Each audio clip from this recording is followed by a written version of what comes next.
Bonjour à tous, c'est officiel, Covid, la peur a changé de camp. Changer de camp sur les obligations ou la liberté, changer de camp sur le rapport à l'industrie pharmaceutique, changer de camp sur l'obligation de la preuve sur l'origine du virus. Et là, je vais vous donner une foule de nouvelles informations tombées concrètement ces dernières heures, ces derniers jours, un peu partout dans le monde. Et vous allez voir que ça secoue. Et vous allez voir que maintenant, c'est à eux de se justifier. C'est aux covidistes de s'expliquer, de rendre des comptes. Évidemment, vous savez ce qu'on en attend derrière, c'est que justice soit faite, tout simplement. Pas d'esprit de vengeance, mais un esprit de justice. Et c'est bien la moindre des choses. On y revient dans un instant, je vais vous expliquer. Évidemment, tout cela, vous le savez, ce dimanche 12 février est très important pour la paix. Les patriotes prennent leurs responsabilités depuis le début. L'engrenage de la guerre mondiale doit être brisé. Il faut frapper très très fort l'opinion publique et les décideurs. Il y aura beaucoup de personnalités de la paix qui vont venir parler. Je vous demande de venir et de venir très nombreux. Vous savez, sur le site des Patriotes, il y a un groupe de covoiturage sur Facebook pour vous aider. Il y a déjà plus de 1700 membres sur le groupe Facebook. C'est juste en dessous du bandeau qui annonce la marche nationale pour la paix à Paris, le petit lien. Sous la vidéo en description, il y a également un lien pour nous dire, voilà, je compte venir ce dimanche. Vous n'êtes pas obligé de remplir, vous pouvez venir sans avoir rempli, ramener du monde même. Vous inquiétez pas, c'est totalement libre. Mais c'est mieux, ça nous aide un peu, voilà, si vous pouvez le remplir. Et le partager, ça fera de la pub à la marche nationale pour la paix ce dimanche 12 février. Rendez-vous 14h Paris, RER Port-Royal. Vous ne trompez pas de lieu, on va jusqu'à la place des Victoires. Venez avec des drapeaux français. Ça va être très important. Et il y a plein de rassemblements pour la paix, notamment devant des mairies partout en France. Vous allez sur le site des Patriotes pour en avoir la liste. Bravo aux référents, aux délégués, aux équipes départementales, aux militants qui montent ces opérations. Je suis très fier que les Patriotes prennent leurs responsabilités alors que beaucoup se taisent, voire mettre de l'huile sur le feu, bien évidemment. Plan de paix, sortie de l'OTAN, arrêt de l'envoi d'armes, bref, nous prendrons là aussi nos responsabilités dans les messages et dans les revendications. Sinon, je suis jeudi 23 février à Lyon, référent 69, tout collé sans accent, @les-patriotes.fr pour information et réservation. Je vous attends très nombreux. N'oubliez pas de vous abonner à cette chaîne, petit bouton en dessous, vous cliquez sur s'abonner, c'est gratuit, c'est instantané. Plus vous êtes nombreux à être abonnés sur la chaîne, plus les vidéos sont recommandées par YouTube à des gens qui ne nous connaissent pas encore. C'est fondamental pour défendre nos belles valeurs ensemble et les générations qui viennent. Merci à ceux qui se sont abonnés récemment à la chaîne, à ceux qui vont le faire très bientôt. Vous pouvez d'ores et déjà noter aussi ce vendredi 10 février, 19h, notre direct ici sur cette chaîne. Je prends vos questions en direct, ce sera à 19h. Alors, Covid, la peur a changé de camp. Et oui, et ça explique, vous avez vu ma récente vidéo, pas la dernière, mais une récente vidéo sur les derniers coups de griffe d'un système à terre. Ben, c'est pour ça notamment, parce que la peur a changé de camp. Et que le rapport de force est clairement en train de s'inverser. D'abord, il y a eu ce week-end, c'était le 4 février, une incroyable réunion, un colloque, un symposium en Belgique. Et ça, il faut qu'on en parle. C'était le 4 février, donc, il s'appelait, c'est une sorte de colloque, déontologie et vaccination obligatoire, très sérieux, organisé par l'Ordre des médecins de Bruxelles et du Brabant wallon. Et vous pouvez retrouver l'ordre du jour et tous les intervenants, beaucoup de professeurs, des gens, des universitaires, etc. Tout ça est sur leur site internet. Je cite quelques tables rondes par exemple. Vaccin ARN 2 points, technologie, risques et applications. Ou également conflit entre contraintes sociétales et liberté individuelle, mais également aspect éthique et déontologique de l'obligation vaccinale pour les soignants.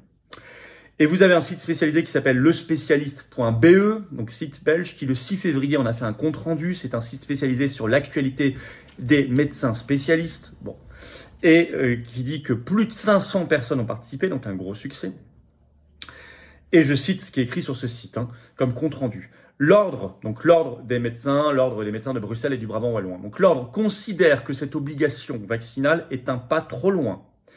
Le site ajoute comme compte rendu. L'obligation vaccinale pour les soignants n'est plus à l'ordre du jour, et a fortiori pour les gens. Une solution qualifiée de, je cite, trop simpliste pour aborder un problème complexe, non nécessaire et anachronique. Et il ajoute même inacceptable, car, je cite, les risques sont mal connus, voire inconnus, et soulèvent de graves problèmes éthiques concernant la liberté de choix. Il cite notamment ici le professeur Bernard Rentier, qui est virologue et qui est à l'université de Liège en Belgique. Je cite également le compte-rendu sur le spécialiste. Selon ce site, je cite, cette question a fait consensus. C'est un véritable coup de pied et puissant dans la fourmilière covidiste, qui doit évidemment porter écho au-delà des frontières belges, notamment en France, dernier pays au monde à suspendre des métiers pour obligation vaccinale Covid. Il faut réintégrer d'urgence tous les suspendus, avec indemnisation totale et excuse officielle de l'État, indemnisation rétroactive et même un bonus, bien évidemment, pour le préjudice subi et mettre fin immédiatement à l'obligation vaccinale Covid pour toutes les professions concernées. Je crois que ce colloque vient de le démontrer une fois de plus. Vous allez voir maintenant que c'est Pfizer qui est aussi sur la défensive et c'est assez incroyable. Petite parenthèse entre-temps, venez vous battre. Vous aimez la vérité, vous aimez cette justice-là, ce combat pour la liberté, mais aussi notre souveraineté de peuple, notre dignité humaine, venez. Parce qu'on se bat pas que pour nous, on se bat pour nous et nos enfants, on se bat pour nous et nos enfants et nos petits-enfants, on se bat pour nous, notre pays et notre humanité. C'est pour ça qu'on se bat.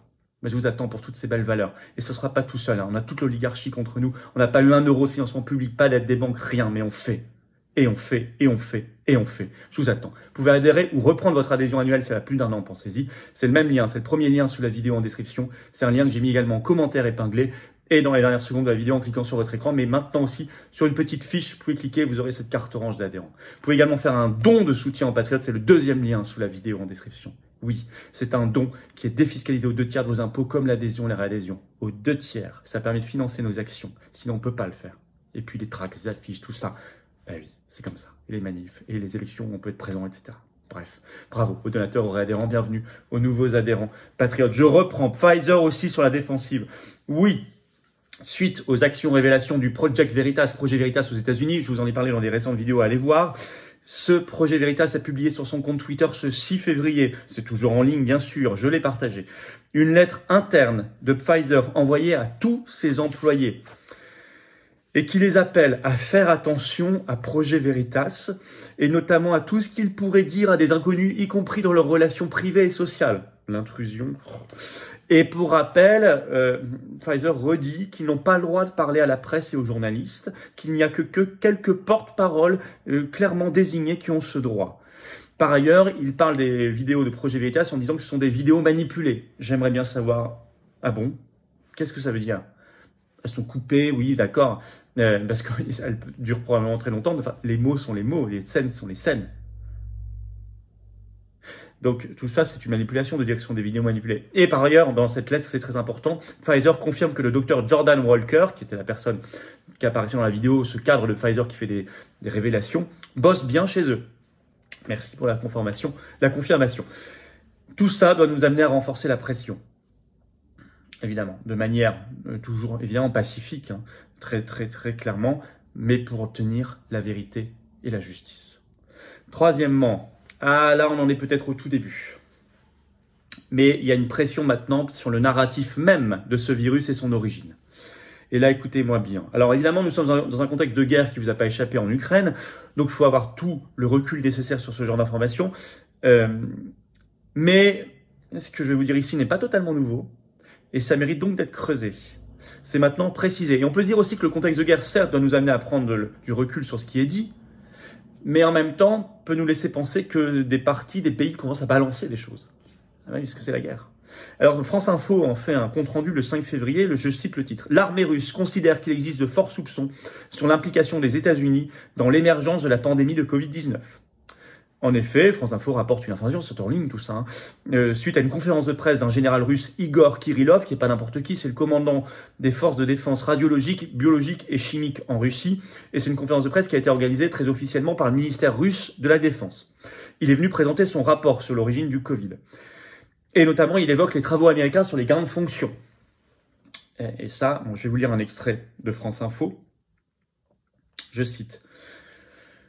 « Nous avons rendu compte, précise le général Igor Kirillov, de travaux menés à l'université de Boston pour renforcer les activités pathogènes de Covid-19 financées par le gouvernement américain et de l'implication possible des agences de développement international des USA dans l'émergence d'un nouveau coronavirus. » Bon, vous savez, si vous avez suivi ces vidéos sur des mois et des mois ou lu d'autres articles, bon, vous connaissez là-dessus, hein, Equals Alliance, aussi, on en a parlé souvent. Hein. Bon, là, ça commence à se préciser un peu. Alors, il évoque ici une université, celle de Boston. Plus tard, dans l'article, France Info écrit que cette université a été, je cite, soutenue par la fondation Bill et Melinda Gates, qui avait organisé un exercice à New York qui consistait pour les anglo-saxons à s'entraîner à faire face à une épidémie d'un coronavirus. Fin de citation de France Info. Par ailleurs, il parle des laboratoires en Ukraine. Je vous cite un autre extrait de France Info. En fait, ces accusations s'inscrivent dans un contexte beaucoup plus large où la Russie affirme que les États-Unis menaient des expériences biologiques dans des laboratoires situés en Ukraine et qu'ils ont découvert des preuves d'activité de développement d'armes biologiques dans ces laboratoires. En fait, ajoute France Info, cela fait des années que les Russes accusent les Américains de mener ce genre d'activité.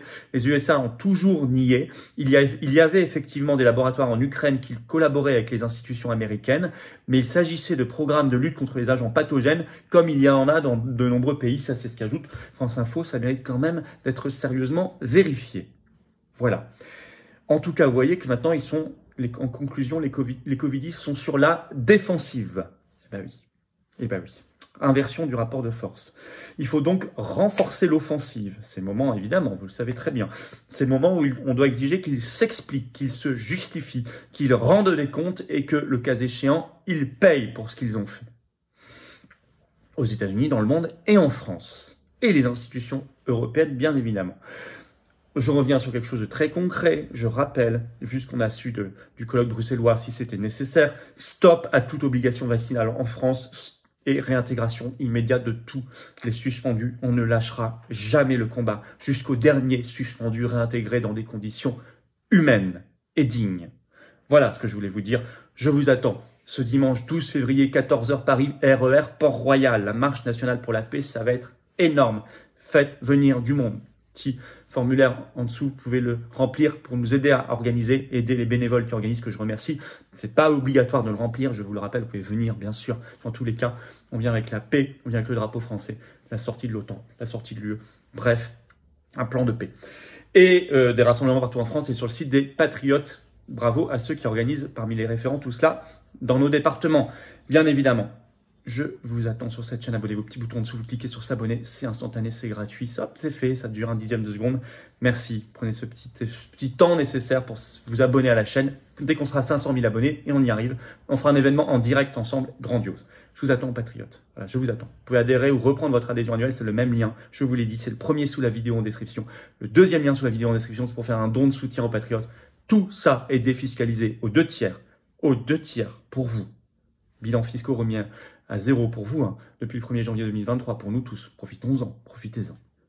Et ça aidera le mouvement, et on sera nombreux. Et vous serez mis en relation comme adhérent ou réadhérent avec des gens qui pensent comme vous près de chez vous. Et c'est quand même super bien. On n'est pas seul, on rencontre des gens. Et donateurs, ça aide à financer nos actions. Et oui. Bravo aux donateurs, aux réadhérents, bienvenue. Aux nouveaux adhérents Patriotes, le lien également ici pour adhérer là, et sous la vidéo, dans le commentaire épinglé. Vive la France!